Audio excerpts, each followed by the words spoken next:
Welcome back. That was bonkers. So, 15 games in the National Hockey League tonight. I survived. I watched what I could. I'm sure there's a lot of stuff that got missed that we'll talk tomorrow, I would think, in a news video or two, because of course there's no games tomorrow. So American Thanksgiving and all that. It's it's bizarre. But anyways, we'll start things off with the Arizona Coyotes in against the Carolina Hurricanes, and this is a good example of just one of those games that just goes the wrong way for the home team, and it goes the wrong way early. So it's Vejmelka versus Kochetkov, fresh off of signing his brand new contract. Schmaltz would score from Keller at 106. Now that's the first shot from Arizona.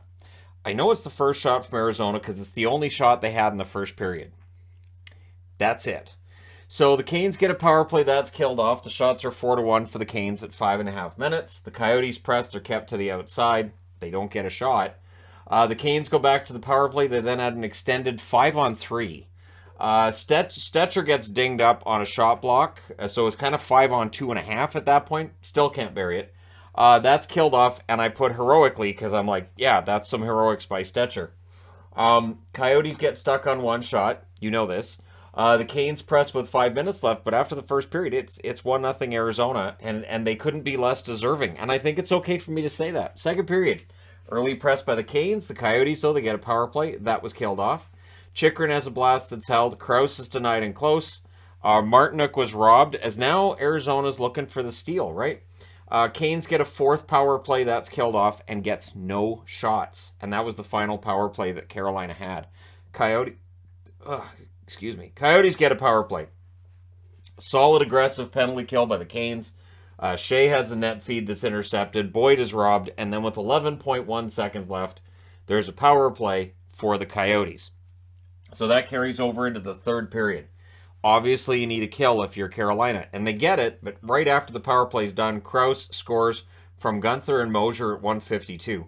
Coyotes press at 6.5 minutes. Krause has a shot that's held, and at 9:14, Bjugstad scores from Gostisbehere and Gunther. I guess Stetcher felt okay after getting dinged up because he had a fight with Nason, and he won the fight too. The goaltender gets pulled with 5 minutes left, but at 17:53, Krause proves that Arizona is not Winnipeg. Krause scores from Gostisbehere and Chychrun. It's 4-0. No miraculous comeback this time for Carolina. They lose by that score. The Coyotes go to 7-9-2 with the win. Carolina 10-6-4 with the loss. That's a frustrating loss for Carolina. So the three stars in this one, Vejmelka, Krause, and Schmaltz. The shots, ridiculous. 14-1 in the first in favor of Carolina. 13-10 Arizona in the second. 13-12 Arizona in the third. Final shots, 36-27 in favor of the Canes. The power plays, Arizona 0 for 3, Carolina 0 for 4. The hits, 29-21 for Arizona. Vejmelka saves all 36 shots. It's the amazing thing with Vejmelka. He can have a mediocre game here and there, and then all of a sudden, he's a wall. Kochetkov saved 23 out of 26. Hard to blame Kochetkov when he didn't get any goal support. So there you go. All right, next up, Boston. So the Bruins in against Florida, and you knew that the Bruins winning streak eventually has to come to an end. Not only that, but Florida's kind of mediocre play they've been or at least mediocre results they've been getting lately, that had to change. So Swayman versus Knight, the Panthers get a power play, and they score on it. On their first shot, it's Reinhardt at 1:49 from Tkachuk and Barkov. Bruins press at 4 minutes. DeBrusk has a net drive that's blocked. The shots are 12-6 in favor of the Bruins with 5.5 minutes left. They would get a power play. That becomes a 5-on-3. They score on the 5-on-3. It's McAvoy from DeBrusk and Krejci at 17-14, and it was the first 6 seconds of what was a double minor. So a lot of weird power play stuff tonight. So getting a 4-minute power play that makes it a 5-on-3.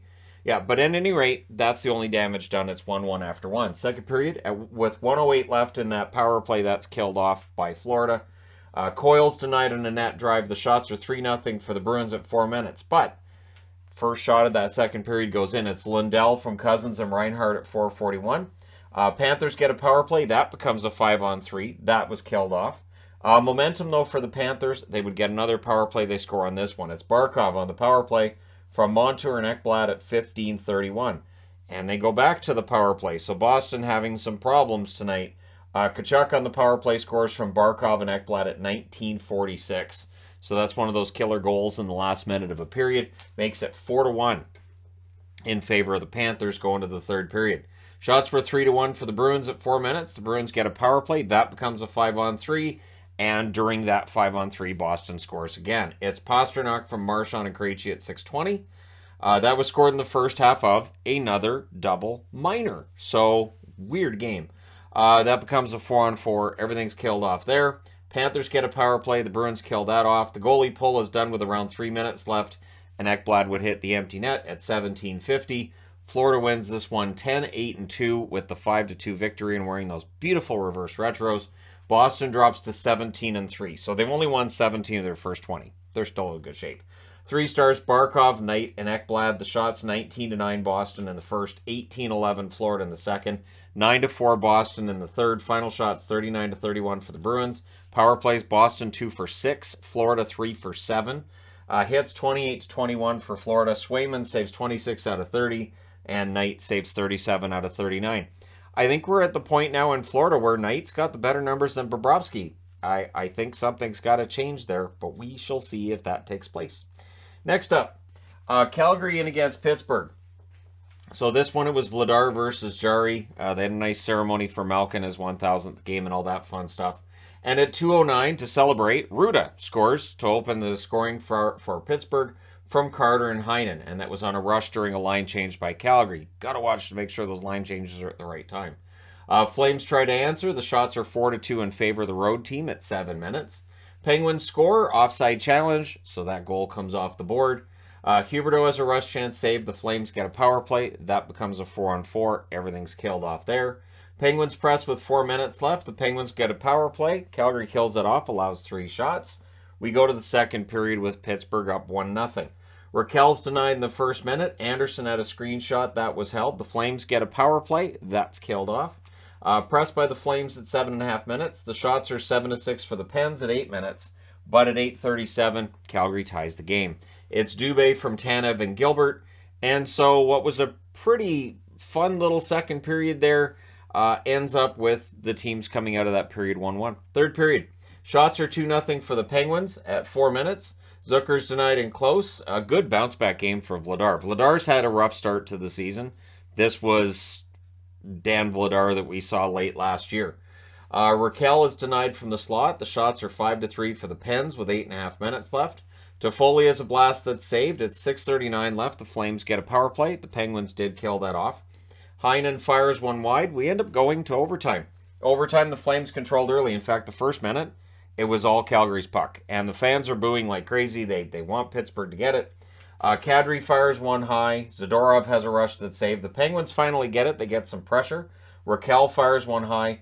Crosby then had a rush chance that draws a power play. Letang has a shot that deflects out. Malkin's shot is blocked. The Flames clear it out. They survive. We go to overtime, and who scores the overtime winner? Or we go to shootout. Who scores the shootout winner? Malkin. So your final score is 2-1 in the shootout in favor of Pittsburgh. They go to 10-7-3. Calgary drops to 9-7-3. So records really close to one another. I'm pretty sure Pittsburgh feels better about things right now, though. 3 stars are Malkin, Jarry, and Vladar.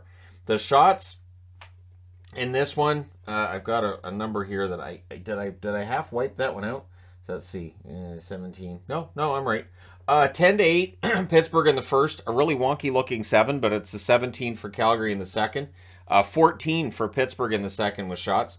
14-8 Pittsburgh in the third. Both teams had 1 shot in the overtime. Final shots 39-34 for Pittsburgh. Power plays, both teams go 0 for 3. Hits 42-38 for Calgary, so a physical game. And Vladar saves 33 out of 34. Jarry saves 38 out of 39. It was a goaltending clinic tonight. Didn't see that one coming. But a lot of goaltenders had really good nights tonight, so maybe we're going to start seeing a trend here, or maybe it's just a Thanksgiving thing. All right, next up.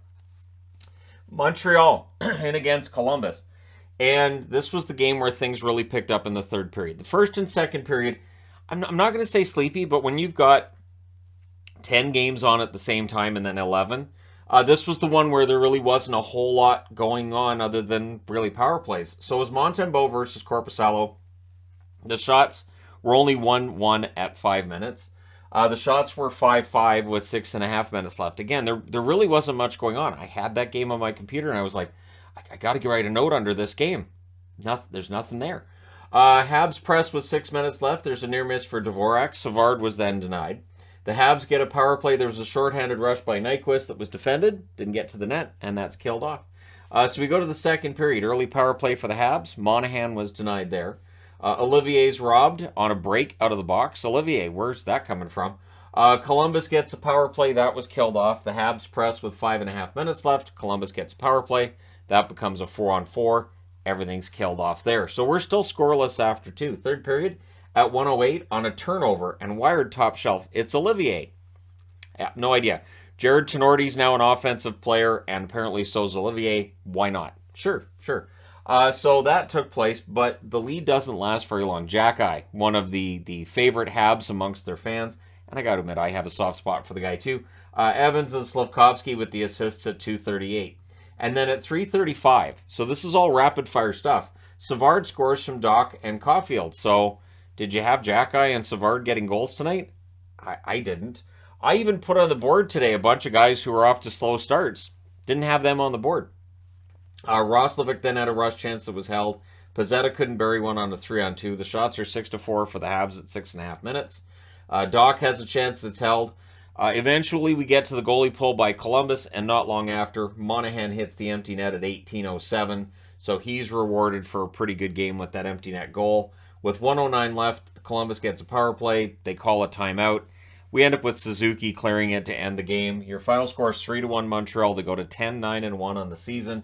For Columbus, they're 7-11-1. So, and it's too bad because they were wearing their reverse retros, and I like them. I'm sorry, I do. I know there's a lot of people that don't, but that third jersey that it's based on has always been my favorite Columbus jersey, other than the Cannon. The Cannon is, you don't touch the Cannon.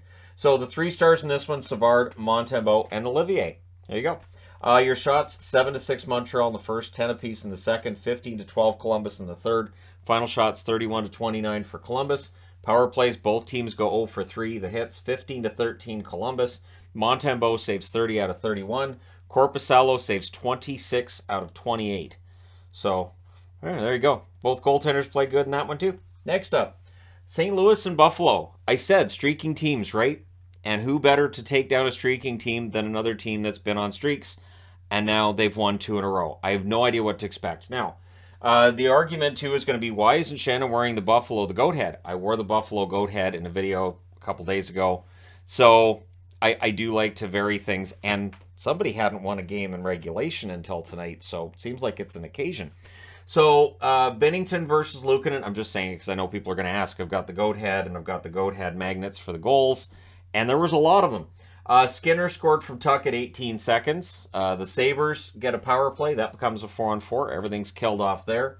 Near miss for Leddy. The Sabres clear it out. Buffalo presses with 5 minutes left. Last minute press by the Blues. Things get kind of pushy after a hold by Luukkonen, but after the first period, it's 1-0 Buffalo. Second period, Blues start with a full power play. There was an aggressive Sabres penalty kill to start, but eventually St. Louis ties the game on that power play. At 53 seconds, it's Buchnevich from Kyrou and Thomas, and it was on a rush after one of those nice plays by the penalty killers. That does tend to happen.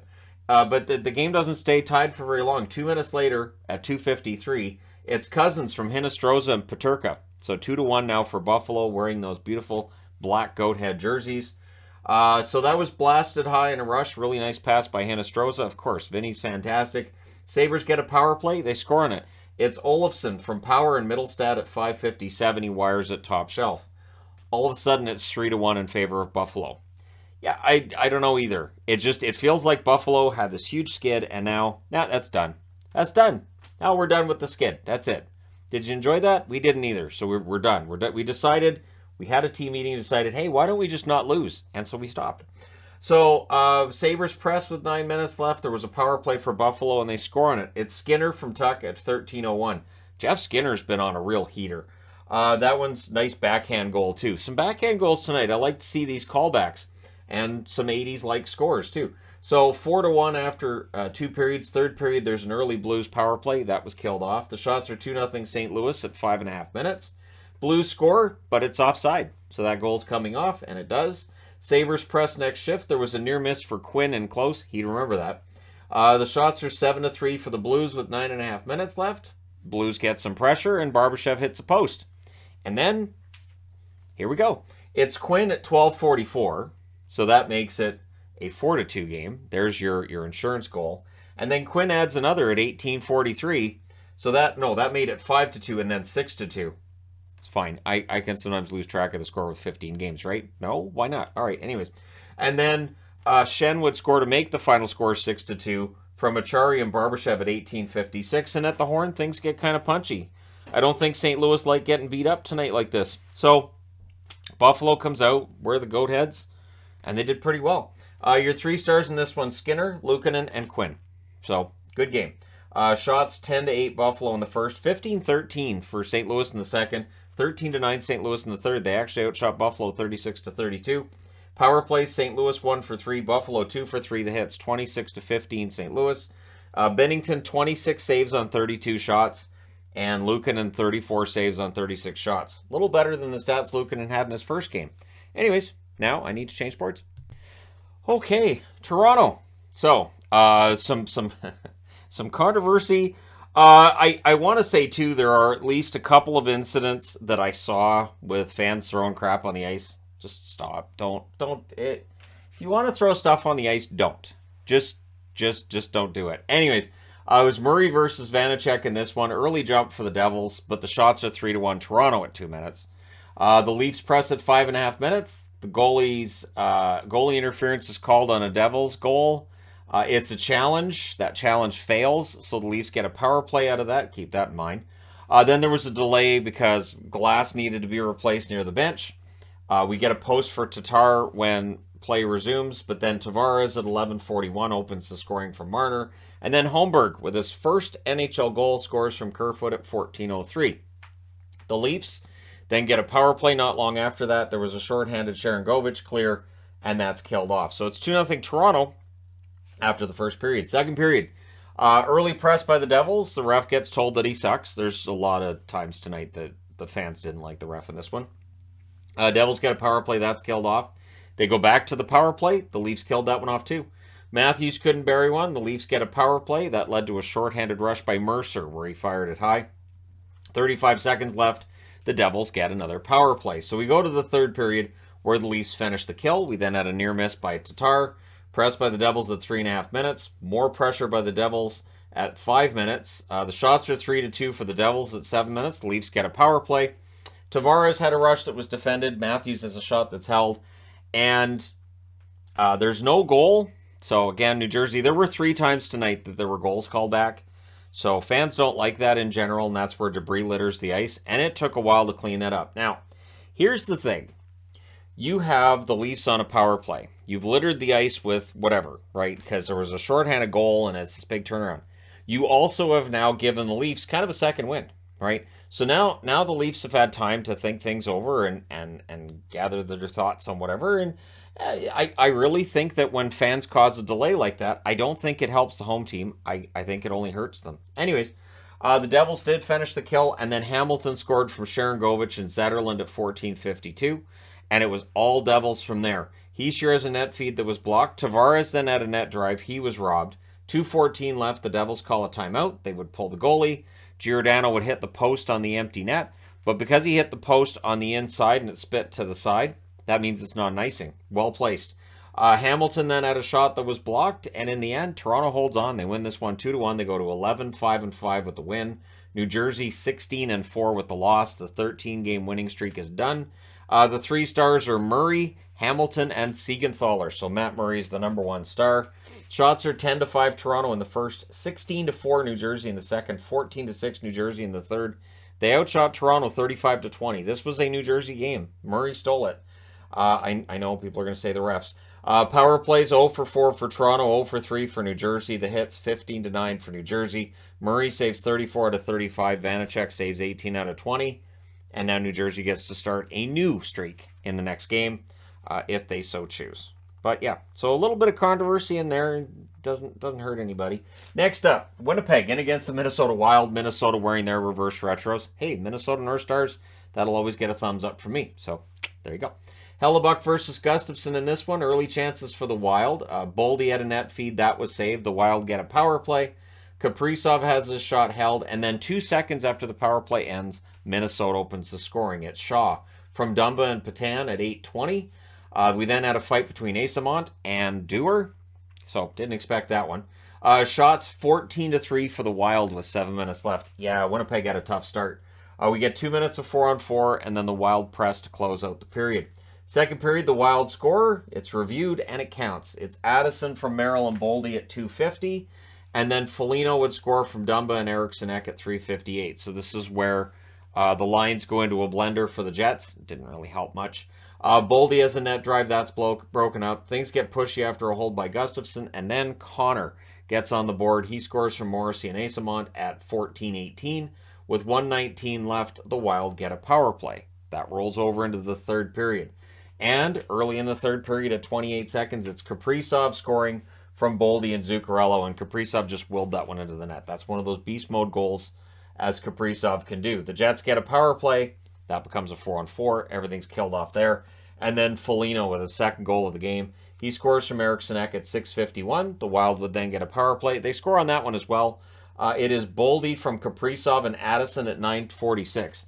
Addison was going to be a healthy scratch in this game until Brodin came down with an illness. And, yeah, Addison must have taken that personal because he's on this board a couple of times, and it's hard to make a guy a healthy scratch when he has a game like this. So there's a goalie interference challenge that fails, so the Wild get the power play. The Jets killed that off. They get a power play as well. That was killed off. But in the end, your final score is 6-1 for Minnesota. Wearing those beautiful reverse retros, they go to 9-8-2 on the season. The Jets drop to 11-6-1. The combination of how the game ended against Carolina and how this game went has me a little bit concerned about the Jets right now. So the 3 stars are Foligno, Boldy, and Gustafson. Your shots, 16-6 Minnesota in the first, 13-12 Winnipeg in the second, 11-10 Minnesota in the third. Final shots, 39-29 Minnesota. Power plays, Winnipeg 0-2, Minnesota 2-5. The hits, 27-14 Minnesota. Hellebuck saves 33 out of 39. Gustafson saved 28 out of 29.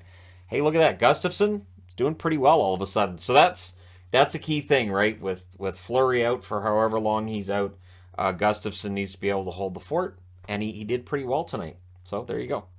Next up, Nashville in against Detroit. Yeah, I had a good feeling about Detroit before this game. Turns out I was right. So Lankinen versus Husso in this one. The early jump was for the Wings. They led in the shots 4-1 at 5.5 minutes. Yossi had a rush chance that deflected aside. Preds push with 2.5 minutes left. The Wings get pushed down, and there were some turnovers that they were committing at that point in the game as well. But it's scoreless after one. Second period, early press by the Wings, and eventually Larkin would score to put them ahead. He scores from Perron at 4:09. Nashville presses for an answer. They pressed again at 7.5 minutes, so they had some opportunities there. Then there's a power play for Nashville. That becomes a 5-on-3. That's killed off, and then the Wings get pressure at the other end. The Wings would get a power play. Kopp couldn't bury one in close, but then they make it 2-0. It's Hronek at 14:16 from Berggren and Kopp. And then Nashville gets a power play. Shorthanded Larkin rush. That was saved.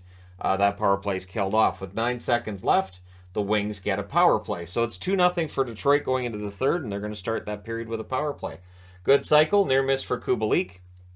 Nashville killed that off. Larkin's robbed in close. Sider has a chance to deflect high. The Preds pressure at 9 minutes. Sundqvist with a near miss in close for Detroit. Wings press then with 5.5 minutes left. Forsberg's denied from the slot. Goalie pull with 2.5 minutes left. Nashville calls a timeout with 1:21 left. But whatever they discuss doesn't matter. At 19:39, hitting the empty net is Rasmussen from Ernie and Hronek. So your final score is 3-0 for Detroit. They go to 10-5-4 with the win. Nashville drops to 9-9-2 with the loss. Your 3 stars in this one. Husso had a great game.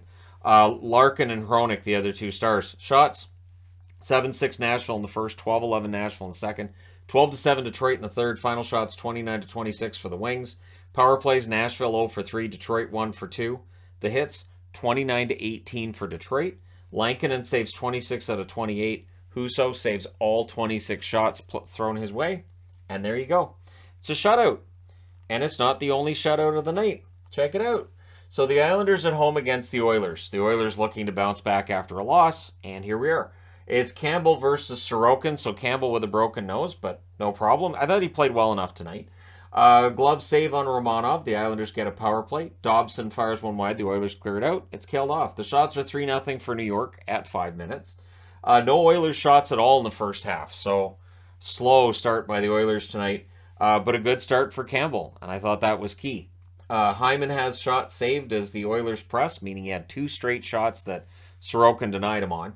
The Oilers press with 3 minutes left, but after the first period, it's scoreless. Second period, Cizikas gets shaken up. It was kind of a scary play where he got thrown into the net. He was okay, though. He'd stay in the game.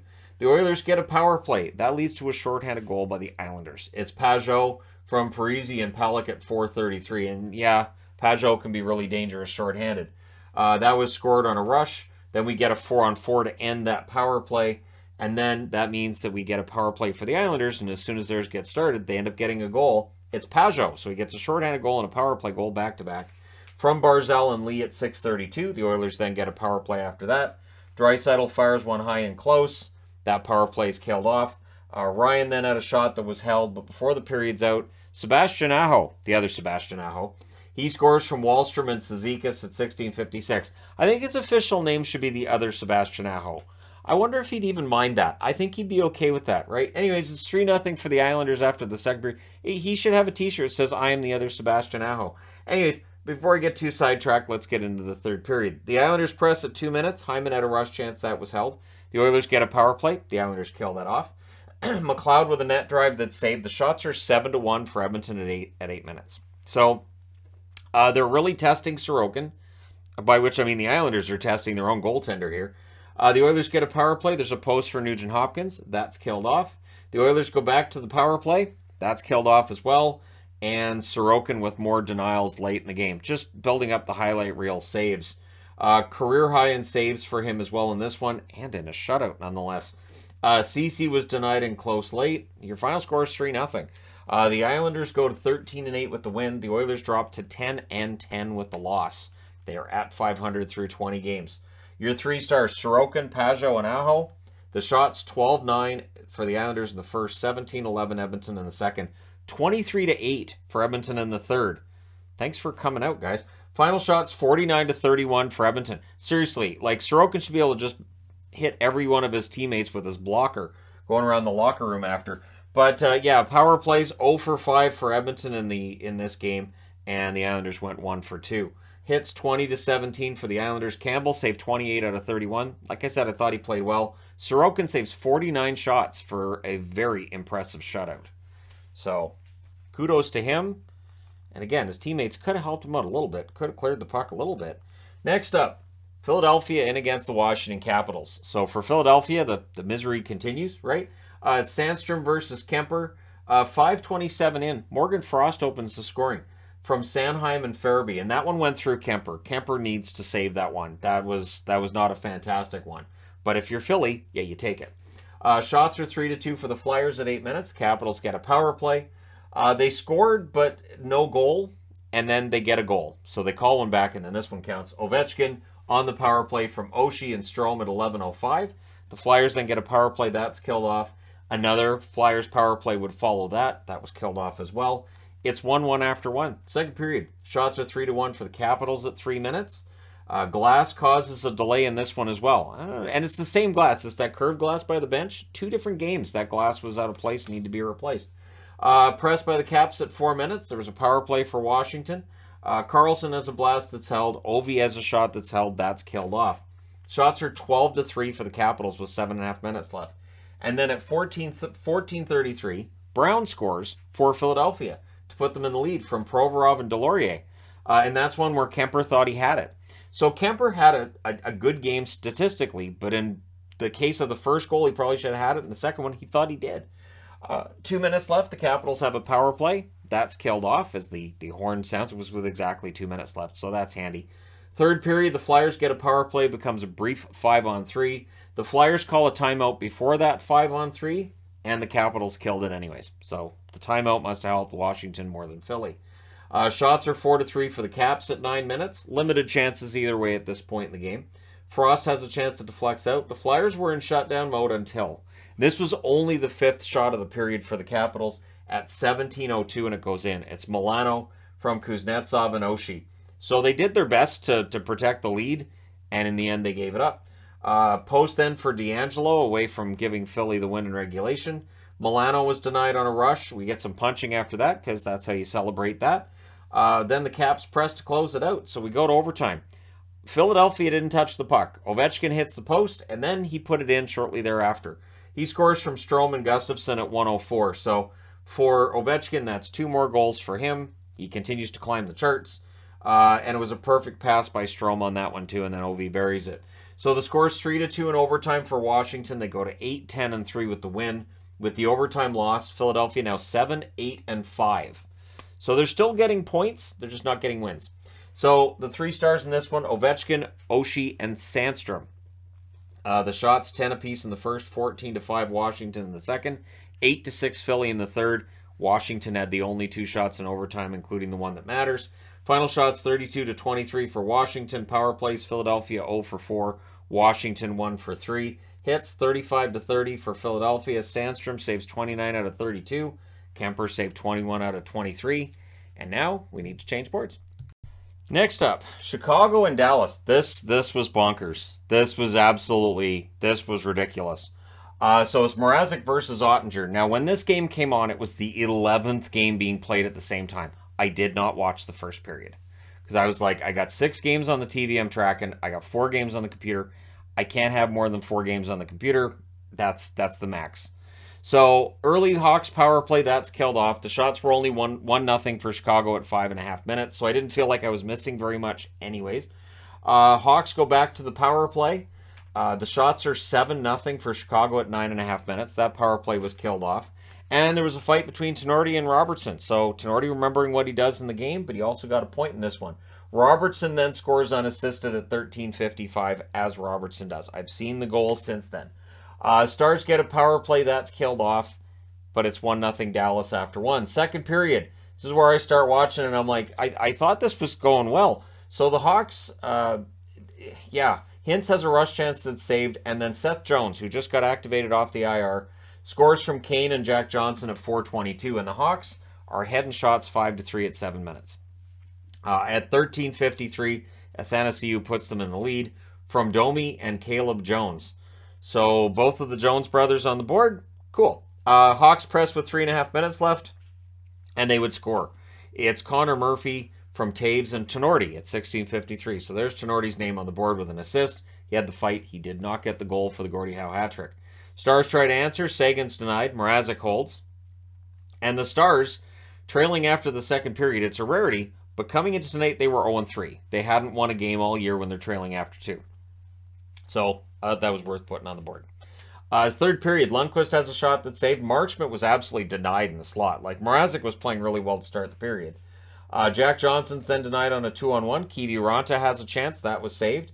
Colin Miller had a chance that was saved and held as well. And then at 9:37, so about halfway through the third period, Domi scores from Blackwell. Buried the rebound on what was a good press by Chicago. So it's 4-1 Chicago. It's about halfway through the period, and I mean, I like Dallas, and I cheer for Dallas, but I thought, it's done now. It's done now. Well, Stars get a power play, and immediately on the power play at 10:15, less than a minute after Domi got his goal, Ben scores from Hintz and Pavelski. So there's Ben on the board. And then at 13:58, Marchment buries a one-timer from Sagan and Gurianov. So suddenly it's a one-goal game. And then at 14:12, Dellandrea tips one in. It's a tie game. And the Stars know at this point that Chicago is rattled. So they push for the lead. Stars say a goal. So there's a play, and they raise their arms, and that's a goal. The play keeps going for, I want to say, another 20 seconds, and the horn sounds, and my jaw hit the ground like, seriously, this is happening? So at 18:27, it's Foxa from Miller and Suter. So Suter, who just passed the 1,300 game mark, gets on the board there. So now Chicago has to pull the goalie. Pull the goalie with 1:05 left. With 8 seconds left, Robertson hits the empty net. So he started the scoring, and he ended it. Hakanpää with the assist. And the final score is 6-4 for Dallas. They go to 12-5-3. Very impressive comeback. For Chicago, 6-10-3. And I mean, I'm not going to say this was bedarded, but I think they bedarded it, meaning they're trying to get Connor Bedard. I don't know. I can't prove that at any point all the players were given sticks that were facing the wrong direction, but something happened here. Although I was very proud of Dallas for the comeback. 3 stars, Foxa, Ben, and Robertson. I normally, seeing a score like this, I'd say, well, somebody for Chicago should be in the 3 stars. No. With that meltdown, no. Shots, 11-4 in the first in favor of Chicago. 15-11 for Chicago in the second. 24-5 Dallas in the third. Final shots are 39-31 for Dallas. Just ridiculous. 24 shots in the third period. Poor Mrazek. Power plays, Chicago 0 for 2, Dallas 1 for 2. The hits, 23-13 for Dallas. Mrazek saves 33 out of 38, which doesn't tell you how well he played. Ottinger, I thought, was shaky. 27 saves on 31 shots, but they scored 6 to bail him out. And that's what you do. All right, so bonkers game aside, Rangers and Anaheim. So the reason I'm wearing a Ducks jersey, the first time all year they've won a game in regulation. Kudos. So it's Halak versus Gibson. Halak is still winless as a goaltender for the New York Rangers. And I don't know when the Rangers look at this and say, like, at some point, do you look at his record and say, we just have to keep playing Shesterkin? Do you consider making a move? Like, because again, when a goaltender has a record that's that poor, something would have to change, wouldn't it? Anyways, we'll see. Shots are 3-2 for the Rangers in 3.5 minutes. They get a power play. There was a shorthanded 3-on-1 for Anaheim that misfires. That's killed off, though, and then Barclay Goodrow scores for the Rangers at 8:51. So the power play didn't succeed, but the shorthanded 3-on-1 fizzled, and then they allowed a goal anyways. And I thought, it's Anaheim. However, at 9:22, McTavish answers from Leeson and Kulikov. The Rangers then get a power play. We ended up with a minute and 41 seconds of 4-on-4. Everything's killed off there. So we go to the second period with this score tied at 1. Kulikov, at 39 seconds, scores from Henrique and Fowler. So that happens. That puts Anaheim in the lead. Hedel was then denied and close. The shots were 2-1 for the Rangers at 4.5 minutes. But then at 5:25, Terry scores. He scores from Zegras. So all of a sudden, it's 3-1 for Anaheim. Rangers tried to answer. The Ducks pressed at 8.5 minutes. There was a power play for Anaheim. A shorthanded post for Kreider during that. That's killed off. The Rangers then had a power play. That was killed off as well. And then at 18:06, Schneider gets them 1 goal closer from Zibanejad and Panarin. And then there's some pushing and shoving at the horn. That does tend to happen. Third period. Zegras with a near miss early on. The Rangers press. They draw a power play. There was a post for Zibanejad, so the posts were busy. And that's killed off. The shots are 4-2 for the Rangers at 6.5 minutes. The Rangers press at 9 minutes. Terry had a rush chance that was defended by Miller. With 6:30 left, the Ducks get a power play. That was killed off. The Rangers press with 4 minutes left. They'd pull the goaltender with 2 minutes left. And with 44.1 seconds left, the Rangers call a timeout. They had opportunities. Couldn't beat Gibson. The final score is 3-2 for Anaheim. So they finally get that first regulation win. They're 6-13-1. And the Rangers 10-7-4. So this is a tough loss for the Rangers. 3 stars are Gibson, Terry, and Fowler. The shots, 15-10 Rangers in the first, 11-10 Rangers in the second, 17-2 Rangers in the third. So another lopsided third period. Final shots are 43-22 for the Rangers. Power plays, the Rangers 0 for 4, Anaheim 0 for 3. Hits 21-18 for the Rangers. Halak saves 19 out of 22. Gibson saves 41 out of 43. So yeah, crazy night tonight when it comes to some of the stats being put up. I can't wait to talk about it tomorrow. All right, Ottawa in against Vegas. And we're really starting to see the frustration with Ottawa now. This team is really getting angry at the results. And something has to give in Ottawa. So it's Talbot versus Thompson in this one. Stone fires one wide on a rush. Eichel then had a net drive. That was saved. Those are the only 2 shots in the first 4.5 minutes of this game. Then the Sens press at 5.5 minutes. Kastelik's denied. Thompson was sharp in this game. Power play for Vegas. That's killed off. Vegas gets another power play, and they would score on it. It's Stone from Marchessault and Eichel at 17:02. So Stone continues to feast on his former team. I think they said that's 3 goals in his last 4 games against Ottawa, something like that. So yeah, that happens. The Sens press to answer.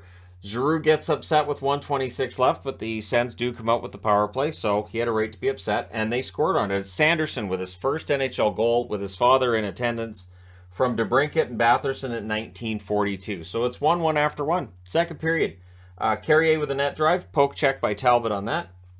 Vegas presses at 3.5 minutes. The Senators press back. There's some near misses there. Shots are 2 apiece at 6 minutes. So again, the Sens are tied. They're on the road in Vegas. They're doing pretty well, right? Giroux gets slammed into the boards. That was a scary hit. That was scary the way he hit those boards. He was upset there wasn't a call. I was just happy Giroux was okay. Kastelik fires one high on a rush. There's a power play for Vegas. A shorthanded break for Kelly was saved. That's killed off. The Senators press with 5 minutes left. But on a net drive, Carrier scores from Whitecloud and Hague at 16:23. 1:55 left. Vegas gets a power play. So after the second period, it is 2-1 for Vegas. Third period, relatively early. Carlson at 2:39 scores from Pietrangelo. And it was this really nice kind of spinning around, backhand, puts it past Talbot. Pretty goal.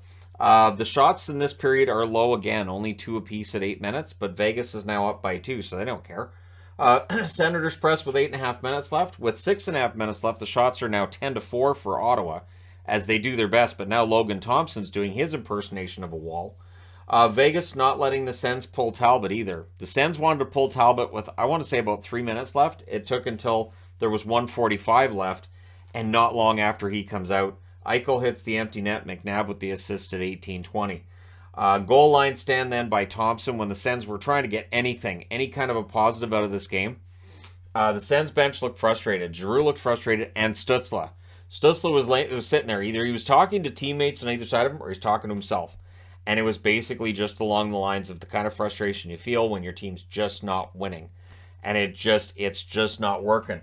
So the Sens get a power play to end the game. They don't score on it or anything. Your final score is 4-1 for the Vegas Golden Knights. They go to 16-4-1 on the season. Ottawa drops to 6-12-1. So when you look at the Anaheim Ducks, they're tied in points with Ottawa. Ottawa's just got a game in hand. The 3 stars, Carrier, Thompson, and Carlson.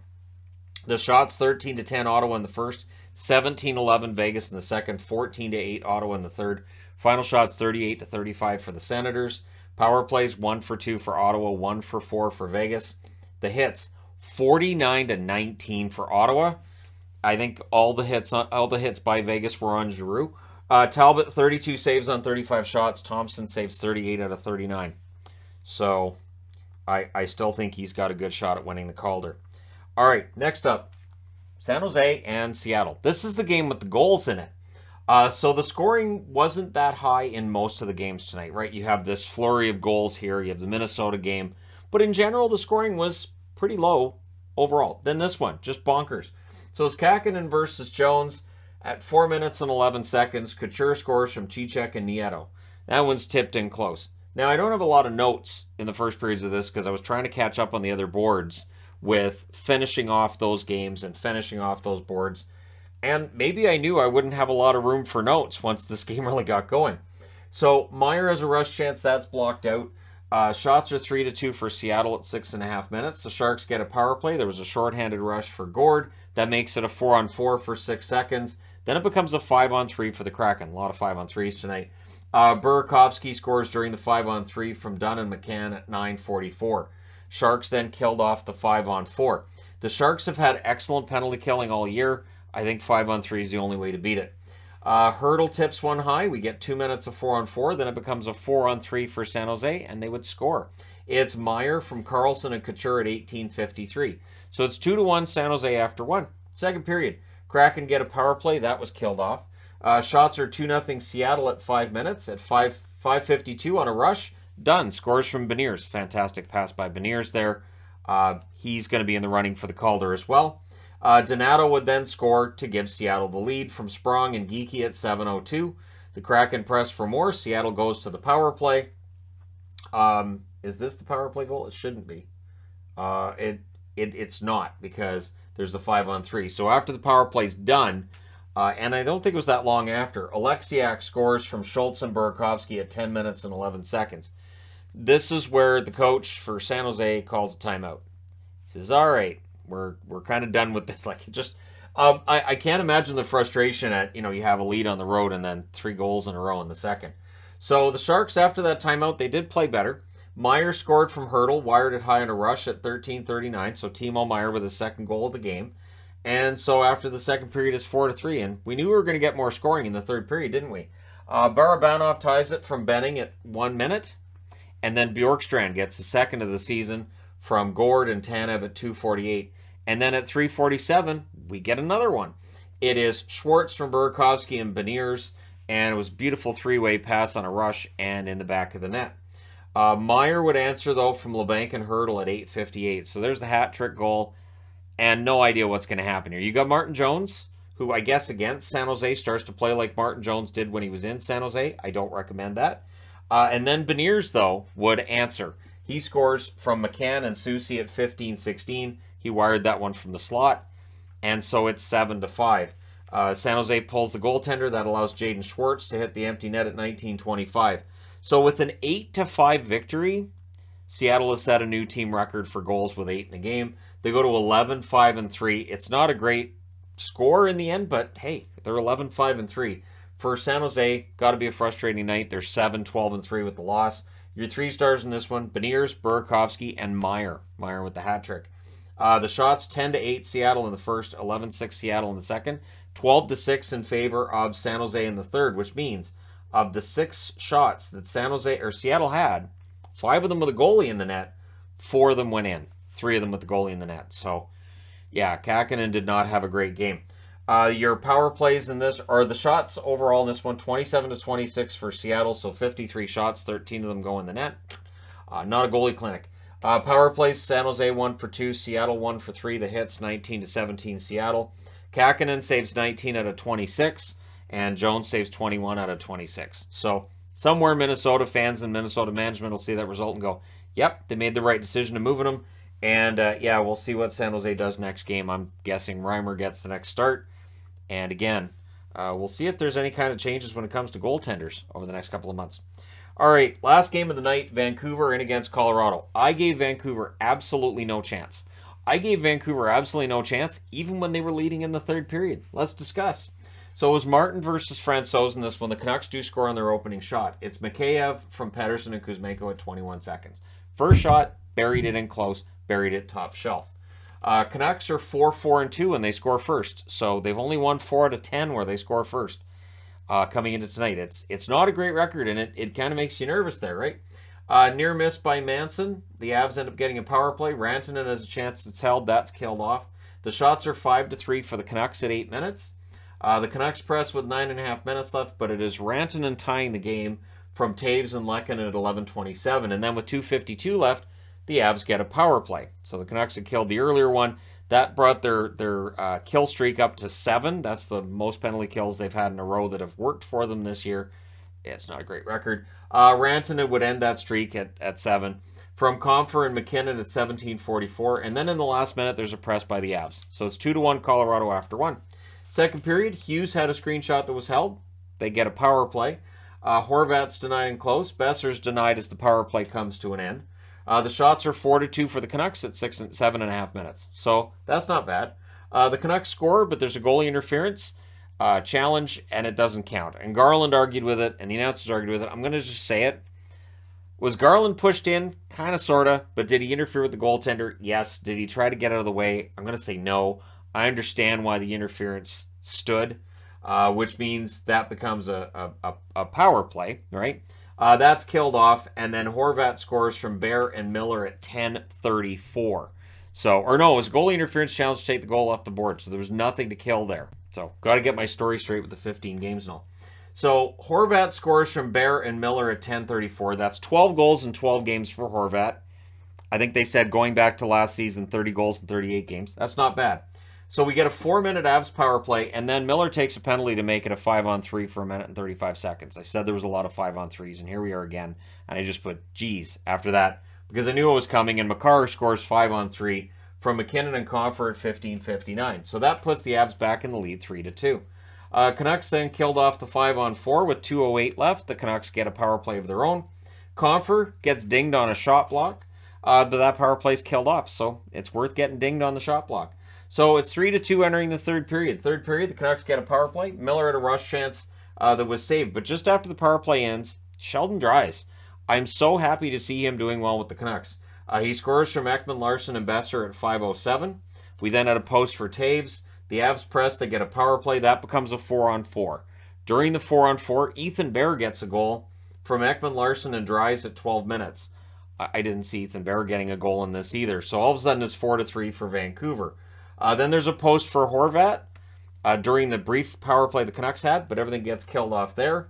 Goalie pull with 2:30 left. And again, I'm conditioned this year to expect the meltdown and expect them to lose this one, right? I was even thinking that too. I was thinking, every other game, I've been kind of just settled watching. You have a lead in the last few minutes, you're fine. I get nervous with the Canucks. 1:12 left, the Avs call a timeout, but with 1:03 left, penalty on the Avs. So the Canucks get a power play. And a bag of candy was thrown at Pettersson. Just knock it off. Why throw things on the ice? Again, you're giving that extra time to the other team as well. You're not helping anybody. You're certainly not helping yourself. And I hope when people get caught doing that, they don't just get booted out. Just tell them your tickets are no good here for a while. So the final score is 4-3 for Vancouver. They win this one in Colorado. I really didn't see that coming. 7-10-3 is the record now. And for Colorado, they're 11-6-1 with the loss. Tough loss for Colorado because with Winnipeg losing as well, this was a good chance for them to get ahead of Colorado or get out of Winnipeg. 3 stars in this one: Bear, Rantanen, and Ekman Larson. The shots: 11-9 Colorado in the first, 12-9 Colorado in the second, 12-7 Colorado in the third. Final shots: 36-25 for Colorado. Power plays: Vancouver 0 for 5, Colorado 2 for 6. Hits 12 apiece, so not a very physical game. Martin saved 33 out of 36. Another solid game for Spencer Martin. And Francouz saved 21 out of 25. So there you go. You're all caught up. Let me know your thoughts in the comment section below as always. Don't forget to hit like and subscribe if you're browsing your way through. You just happened upon this video. Thank you guys so much for watching, for all your support. I will talk to you again soon.